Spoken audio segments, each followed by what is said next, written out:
അപ്പോൾ നമ്മളിതാ ഇത്രയും വലിയൊരു പാത്രമാണ് എടുത്തേക്കുന്നത്. നമുക്ക് ചോറും ചിക്കനും കൂടി ഇതിൽ ഒരുമിച്ച് തന്നെ വെക്കണം. അതിന് വേണ്ടിയിട്ടാണ്.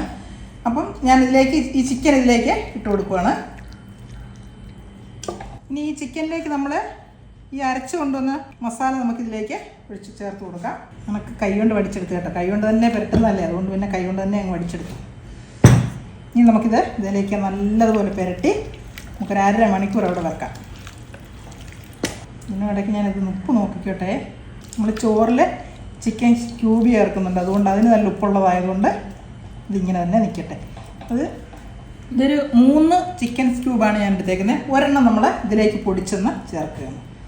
അടച്ച് മാറ്റി അവിടെ വയ്ക്കാം. ആ സമയം കൊണ്ട് നമുക്ക് ഒരു സവാള ചെറുതായിട്ടൊന്ന് അരിഞ്ഞെടുത്തിട്ട് വരാം. ഫുൾ വീഡിയോ ലിങ്ക് കമൻറ്റിൽ പിൻ ചെയ്തിട്ടുണ്ട്. എല്ലാവരും വീഡിയോ കണ്ട് ലൈക്ക്, ഷെയർ ആൻഡ് സബ്സ്ക്രൈബ് ചെയ്യണേ.